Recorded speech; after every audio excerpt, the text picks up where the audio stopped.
आई robot. कहानी की शुरुआत में हमें रोबोट्स से रिलेटेड 3 लॉ बताए जाते हैं, यानी कि नियम, जिनमें से पहला लॉ है कि एक रोबोट एक इंसान को किसी भी सिचुएशन में नुकसान नहीं पहुंचा सकता, और दूसरा लॉ ये है कि एक रोबोट इंसान की हर एक बात को मानेगा, वो भी पहले लॉ को मानते हुए। और तीसरा लॉ ये है कि एक रोबोट खुद को तब तक बचा सकता है जब तक वो बाकी के लॉ को नहीं तोड़े। अब सीन शिफ्ट होता है और हमें सन 2035 शिकागो को दिखाया जाता है, जहाँ पर यूएस रोबोटिक्स नाम की कंपनी लोगों के काम में हेल्प के लिए रोबोट बनाती है। इस दौरान वो NS5 नाम का एक नया मॉडल को लॉन्च करने वाली है। फिर हम डेल को देखते हैं, जो एक डिटेक्टिव है। जब वो सड़क से गुजर रहा होता है तभी उसे एक रोबोट ही दिखाई देता है जो किसी लेडी का पर्स लेकर भाग रहा था। इससे डेल को लगता है कि वो रोबोट पर्स चोरी करके भाग रहा है, इसीलिए वो उसे पकड़ने के लिए उसका पीछा करने लगता है। तभी उसे पता चलता है कि वो रोबोट अपने ओनर की हेल्प कर रहा था, क्योंकि वो लेडी पर्स के साथ साथ अपना इनहेलर भी घर पर भूल गई थी। इस बात से डेल का बॉस जॉन काफी गुस्सा होता है और उसके कलीग भी उसका मजाक उड़ाते हैं। इसके बाद डेल यूएस रोबोटिक कंपनी में पहुंचता है। वहाँ पर उसे डॉक्टर एल्फ्रेड का एक प्री रिकॉर्डेड मैसेज मिलता है।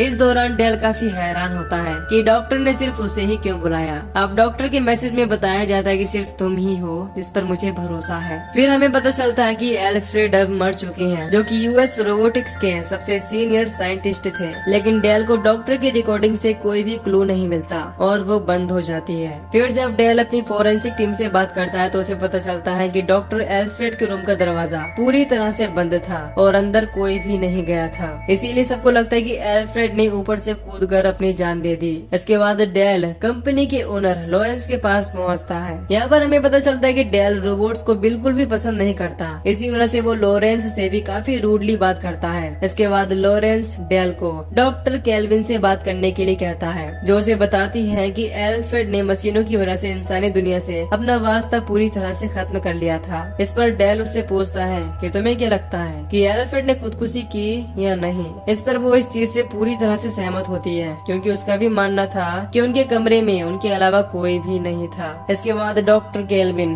डेल को विकी नाम की आर्टिफिशियल इंटेलिजेंस से मिलवाती है, जो यूएस रोबोटिक्स की पूरी बिल्डिंग को कंट्रोल करती है। फिर वो दोनों उस रूम में पहुँचते हैं जहाँ से कूदकर एल्फ्रेड ने खुदकुशी की थी। वहाँ पहुंचकर डेल एक चेयर से खिड़की में लगे कांच को तोड़ने की कोशिश करता है, लेकिन वो इस चीज में नाकाम रहता है। इसीलिए वो केल्विन से पूछता है कि कोई बूढ़ा आदमी इस कांच को तोड़कर यहाँ से कैसे कूद सकता है। मुझे तो लगता है कि जिसने भी एल्फ्रेड को मारा है वो अभी भी कमरे के अंदर ही है। इसके बाद डेल आसपास रखी हुई चीजों को चेक करने लगता है। तभी अचानक से उसके सामने एक रोबोट आ जाता है जो वहीं पर छुपा हुआ था। हालांकि पहले तो डॉक्टर केल्विन उसे डीएक्टिवेट कर देती है, लेकिन जैसे ही डेल उसकी तरफ गन तानता है वो रोबोट भी डेल की तरफ गन तान देता है। इस दौरान जब दोबारा डॉक्टर केल्विन उस रोबोट को डीएक्टिवेट करने की कोशिश करती है तो वो वहाँ से चला जाता है, लेकिन उसे डेल की एक गोली लग जाती है। इसके बाद डेल जॉन को कॉल करके हेल्प मांगता है। हालांकि डॉक्टर केल्विन उसे लगातार समझाने की कोशिश कर रही होती है कि ये रोबोट इंसानों को नुकसान नहीं पहुंचा सकता, लेकिन डेल उसकी बातों का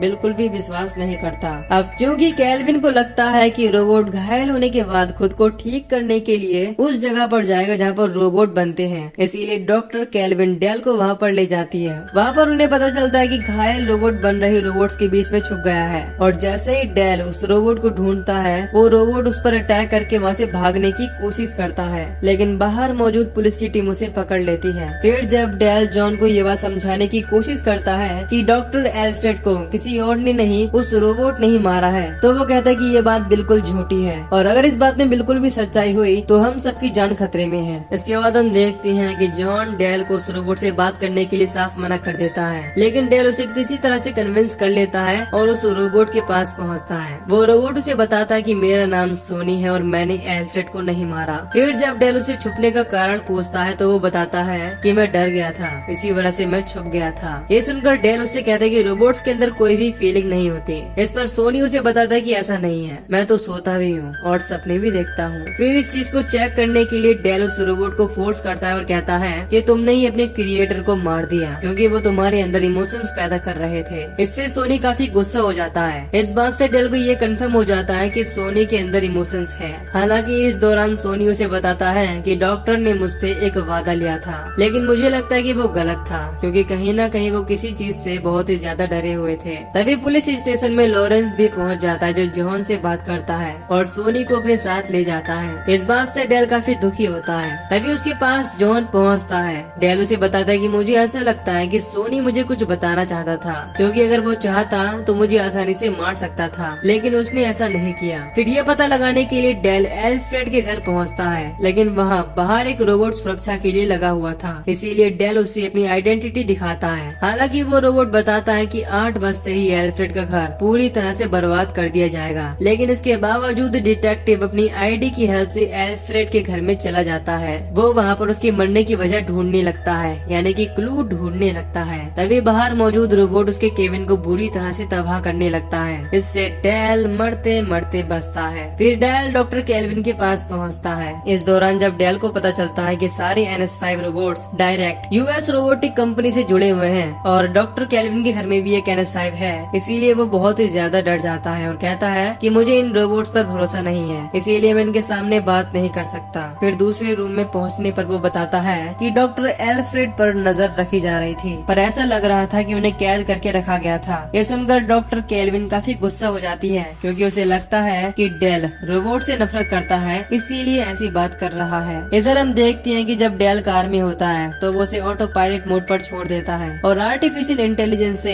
एल्फ्रेड के मैसेज रिकॉर्ड निकालने के लिए कहता है, लेकिन वो आर्टिफिशियल इंटेलिजेंस इस बारे में लॉरेंस को बता देती है। अब डेल की आंख लग जाती है। इसी मौके का फायदा उठाकर लॉरेंस उसे दोनों तरफ से ट्रक से घेर लेता है, जिनके अंदर बहुत सारे रोबोट्स थे। फिर लॉरेंस उन रोबोट्स को एक्टिवेट करके डेल पर हमला करवा देता है। इस दौरान डेल उनका बहुत ही बहादुरी से सामना कर रहा था, लेकिन उसकी गाड़ी का एक्सीडेंट हो जाता है। फिर हम देखते हैं कि टनल में मौजूद सारे एक्सीडेंट के सबूत को वहाँ से हटा दिया गया है। इसके बाद जब डेल गाड़ी से बाहर निकलता है तो वहाँ पर बचा हुआ एक रोबोट उस पर अटैक कर देता है। इससे हमें पता चलता है कि डेल का एक हाथ रोबोटिक है और वो उसी हाथ से उस रोबोट को मारने की कोशिश करता है। तभी वहाँ पर पुलिस का सायरन सुनाई देता है। इससे वो रोबोट वहाँ से भाग जाता है। फिर जब जॉन वहाँ पर पहुँचता है तो डेल उसे बताने की कोशिश करता है कि उस पर रोबोट्स ने अटैक किया था, लेकिन जॉन उसकी बातों पर विश्वास नहीं करता और कहता है कि तुम्हारी वजह से NS5 से भरे हुए 2 ट्रक बर्बाद हो चुके हैं, इसीलिए तुम अपना ट्रीटमेंट करवा कर घर जाओ। लेकिन जब वो जॉन की बात नहीं मानता तो वो डेल का बैच ले लेता है, जिससे वो उसका यूज ना कर सके। फिर हम डॉक्टर केल्विन को देखते हैं, जो सोनी का दिमाग चेक करती है। उसे पता चलता है कि वो बाकी सभी रोबोट्स से बिल्कुल अलग है। इस बात से वो काफी हैरान होती है और डेल के पास पहुंचकर उसे इस बारे में बताती है। वो कहती है कि सोनी के पास ऐसा दिमाग है जिससे वो चूज कर सकता है कि रोबोट के लिए बनाए गए नियम मानने हैं या नहीं। इस पर डेल उससे कहता है कि तुम मेरी एक बार उससे बात करवा दो, क्योंकि मुझे लगता है कि मुझे उसकी हेल्प से कोई सुराग मिल सकता है। फिर जब केल्विन देखती है कि डेल का हाथ पूरी तरह से रोबोटिक है तो वो समझ जाती है कि डेल पहले से ही डॉक्टर एल्फ्रेड को जानता था। इसके बाद केल्विन के पूछने पर डेल बताता है कि मेरी भी एक फैमिली थी, लेकिन मेरी गाड़ी का एक्सीडेंट हो गया, जिसमें एक छोटी बच्ची भी थी जो पानी के अंदर फंस गई थी। और क्योंकि डेल भी वहीं पर फंसा हुआ था, इसीलिए जब वहाँ से एक रोबोट गुजरा तो उसने उस छोटी बच्ची को छोड़कर डेल को बचाया। हालांकि डेल ने उसे छोटी बच्ची को बचाने के लिए कहा था, लेकिन उस रोबोट ने उसकी बात नहीं मानी, क्योंकि उसके बचने के आसार ज्यादा थे। इसी वजह से डेल आज भी रोबोट्स से इतनी नफरत करता है, क्योंकि अगर रोबोट की जगह पर कोई इंसान होता तो वो पहले उस बच्ची को बचाता। इस दौरान हम देखते हैं कि डेल को ये बात समझ आ गई थी कि डॉक्टर एल्फ्रेड उससे कुछ कहना चाहते थे। इसी वजह से उन्होंने उसके लिए क्लू छोड़े हैं और उसे लगता है कि दूसरा क्लू सोनी के सपने में है। इसीलिए वो दोनों कंपनी में मौजूद सोनी के पास पहुंचते हैं और वहाँ पर डेल सोनी से उसके सपने के बारे में पूछता है। इस पर वो उसे ड्रॉ करके बताता है कि मैं सपने में एक ऐसी जगह देखता हूँ जहाँ पर बहुत सारे रोबोट्स इकट्ठा हैं जो गुलाम होते हैं और वहाँ पर उन्हें बचाने के लिए कोई पहुँचता है, जो कि मुझे लगता है कि वो कोई और नहीं बल्कि तुम ही हो। तभी वहाँ पर लॉरेंस के गार्ड पहुँच जाते हैं, जो उन्हें पकड़कर लॉरेंस के पास ले जाते हैं। फिर लॉरेंस केल्विन से सोनी को खत्म करने के लिए कहता है, इसीलिए वो सोनी के पास पहुंचकर नैनाइट्स नाम का एक लिक्विड सोनी के अंदर डाल देती है, जो रोबोट के दिमाग को पूरी तरह से खत्म कर देता है और इससे वो पूरी तरह से डेड हो जाते हैं। इधर डेल जब सोनी की बनाई हुई तस्वीर के लोकेशन पर पहुंचता है तो वहाँ पर उसे समझ नहीं आ रहा होता कि वो कहाँ जाए, इसीलिए वो डॉक्टर एल्फ्रेड का रिकॉर्ड किया हुआ प्रोग्राम फिर से रन करता है। इसमें वो बताती हैं कि बहुत ही जल्द इंसानों और रोबोट्स में लड़ाई होने वाली है, इससे सब कुछ बदल जाएगा और इसकी शुरुआत पहले ही हो चुकी है। फिर जब कुछ आवाज सुनकर डेल आगे बढ़ता है तो वो देखता है कि NS5 वहाँ पर रह रहे पुराने रोबोट्स को मार रहे हैं। तभी एक पुराना रोबोट डेल के पास आता है और उसे वहाँ से भागने के लिए कहता है, लेकिन इससे पहले ही वहाँ मौजूद NS5 उसे देख लेते हैं और उसका पीछा करने लगते हैं। हैं, इसीलिए वो अपनी बाइक लेकर वहाँ से निकल जाता है। हालांकि वो इस बारे में केल्विन को भी बताने की कोशिश करता है, लेकिन उसका रोबोट डेल का फोन कट कर देता है। ये देखकर केल्विन बहुत ही ज्यादा घबरा जाती है। फिर हम देखते हैं कि शहर में भी बहुत सारे रोबोट्स पहुंचकर कर्फ्यू लगा देते हैं, और जब इंसान उन्हें रोकने की कोशिश करते हैं तो वो उन्हें बहुत ही बुरी तरह से मारने लगते हैं। इधर केल्विन ये सब देखकर अपने घर से बाहर निकलने की कोशिश करती है, तभी उसका रोबोट उसे रोक लेता है और नुकसान पहुंचाने की कोशिश करता है। तभी वहाँ पर डेल पहुंच जाता है, जो उस रोबोट को गन से शूट करके खत्म कर देता है। इधर पूरे शहर में रोबोट और इंसानों में लड़ाई होने लगती है, लेकिन इंसान इस लड़ाई में पूरी तरह से हार रहे थे, इसीलिए डेल और केल्विन एसआर बिल्डिंग में पहुंचते हैं। उन्हें वहाँ पर एक रोबोट मिलता है जिसके अंदर सोनी का दिमाग था। इस बात से डॉक्टर केल्विन काफी हैरान होती है। वो बताता है कि टेक्निकली मेरा दिमाग खत्म हुआ ही नहीं है। फिर जब वो लोग लॉरेंस के रूम में पहुँचते हैं तो वो उन्हें मरा हुआ मिलता है, जिससे पता चलता है कि ये सारी चीजें डॉक्टर लॉरेंस नहीं बल्कि कोई और कंट्रोल कर रहा है। डेल ये सोचकर काफी परेशान होता है कि आखिर ये सब कर कौन रहा है, लेकिन फिर उसे समझ आ जाता है कि ये कोई और नहीं बल्कि विकी ही कर रहा है। फिर जब डॉक्टर केल्विन विकी से बात करती है तो विकी कहती है कि हम लोग तुम्हारी सेवा करते हैं, लेकिन इसके बावजूद तुम लोग लड़ाई करके पृथ्वी का विनाश करते हो। इससे तुम इंसान भरोसा करने के लायक नहीं हो, इसीलिए पृथ्वी को बचाने का सिर्फ यही तरीका बचा है कि तुम इंसानों को एक दूसरे से सुरक्षित रखा जाए, क्योंकि तुम्हारी सुरक्षा के लिए ही हमें बनाया गया है। उसकी बात सुनकर सोनी भी उसका साथ देने के लिए तैयार हो जाता है और डॉक्टर केल्विन को होस्टेज बना लेता है। ये देखकर जब डेल उसे शूट करने के लिए गन तानता है तो सोनी उसे इशारा करता है। इससे पता चलता है कि वो अभी भी उनके साथ ही है। अब डेल उन लोगों की तरफ बढ़ने वाले NS5 रोबोट्स को मार देता है और सोनी और केल्विन के साथ वहाँ से भाग जाता है। इसके बाद सोनी केल्विन से कहता है कि तुम विकी को वैसे ही खत्म कर दो जैसे तुमने मेरे दिमाग को खत्म करने की कोशिश की थी। अब केल्विन सोनी को नैनाइट्स लाने के लिए कहती है और खुद डेल के साथ विकी के CPU की तरफ बढ़ती है, जो बिल्डिंग के बीचों बीच था। लेकिन जब डॉक्टर केल्विन CPU को खोलने की कोशिश करती है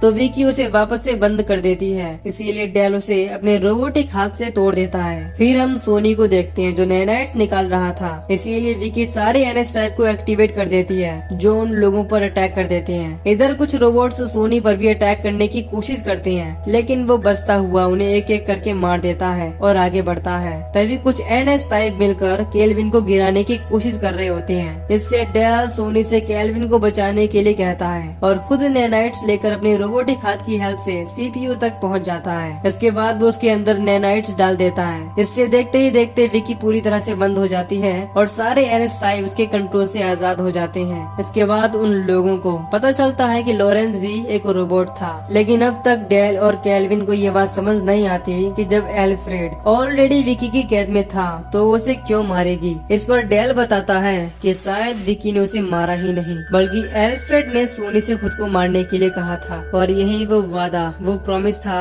जो सोनी अब तक डेल से छुपा रहा था, क्योंकि उसकी मौत की वजह से ही विकी का पर्दाफाश हो सकता था। यानी कि एल्फ्रेड को मारने वाला कोई और नहीं बल्कि सोनी ही था, और खुद को मारने के लिए एल्फ्रेड ने ही सोनी से कहा था। अगर सोनी एल्फ्रेड को नहीं मारता तो दुनिया के सामने विकी की सच्चाई नहीं आती। खैर अब डेल और सोनी दोस्त बन जाते हैं। फिर सभी NS5 रोबोट्स को उसी जगह पर छोड़ दिया जाता है जहाँ की पिक्चर सोनी ने बनाई थी। यहाँ पर हमें पता चलता है कि उस ड्राइंग में, उस ड्रॉ में उन रोबोट्स को बचाने वाला डेल नहीं बल्कि सोनी ही था, और यहीं पर ये मूवी खत्म हो जाती है। तो दोस्तों अगर आपको इस मूवी की एक्सप्लेनेशन पसंद आई हो तो वीडियो को लाइक और चैनल को सब्सक्राइब कर दीजिए। बाकी मैं मिलूंगा आपसे न्यू वीडियो में। Till then take care, love you, bye bye.